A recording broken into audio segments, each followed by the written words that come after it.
నమస్తే dear friends, welcome to GVR roots and recipes. So ఎంతో చక్కగా కనిపించే ఈ కర్రీ ఏంటో తెలుసా అండి? పనస గింజల కర్రీ అండి.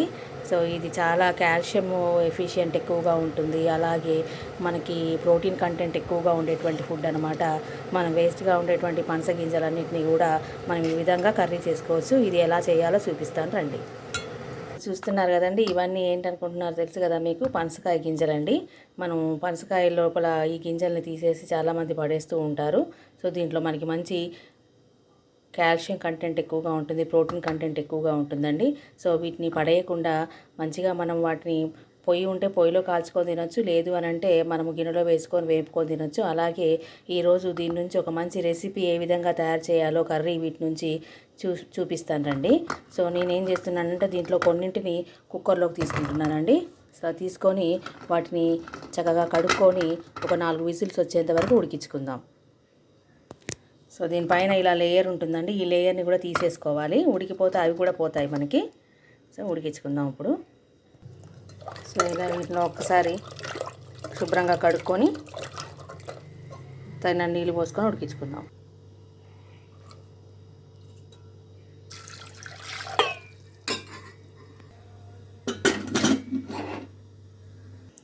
సో కుక్కర్ విజిల్ వచ్చేంతలోపు మనము వీటిని తరిగి పెట్టుకుందామండి. నేను ఒక పెద్ద సైజు ఆనియన్, కరివేపాకు, 3 టమాటాలు, అలాగే పచ్చిమిర్చి తీసుకుంటున్నాను.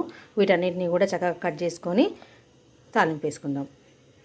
సో పొయ్యి మీద గిన్నె పెట్టేసుకొని దాంట్లో ఆయిల్ పోసుకుందామండి.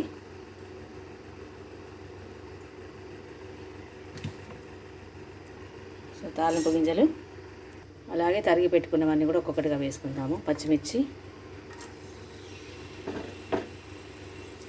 ఆనియన్స్,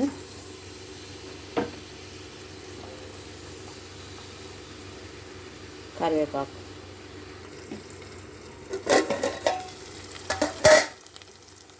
సో తాలింపు కొద్దిగా మగ్గిన తర్వాత పసుపు వేసుకుందాం.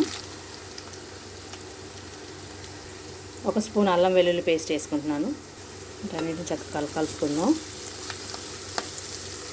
సో ఇది కసూరి మెంతి అండి, తాలింపులో వేసుకుంటే మంచి టేస్ట్ వస్తుంది. సో తాలింపు ఇలా మగ్గిన తర్వాత టమాటా ముక్కలు వేసుకుందాం.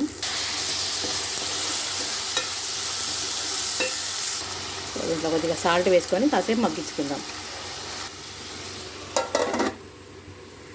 ఇప్పుడు మనం ఉడికించుకున్నటువంటి పనస గింజలు ఎలా ఉన్నాయో చూద్దామండి. సో ఉడికిపోయాయండి, వాటిని తీసి కట్ చేసుకుందాం.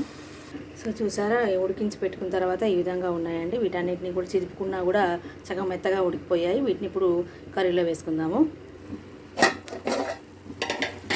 చూసారా, టమాటాలు కూడా చక్కగా ఉడికాయి. ఇప్పుడు ఈ పీసెస్ అన్నిటిని దీంట్లో వేసుకుందాం.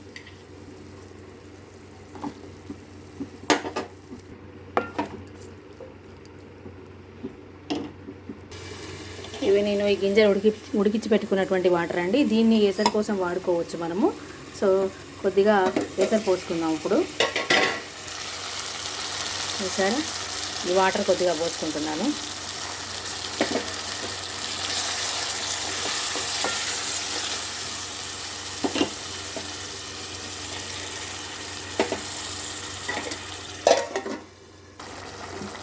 కొద్దిగా కారం వేసుకున్నాము.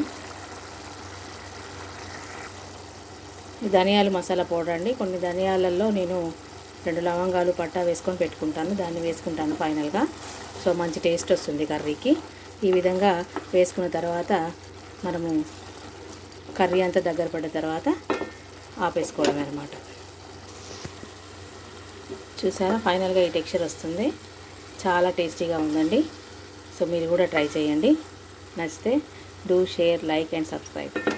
Thank you for watching. నమస్తే dear friends, welcome to GVR roots and recipes. ఈ గుమగుమలాడేటువంటి పనసకాయ కర్రీ ఏ విధంగా చేయాలో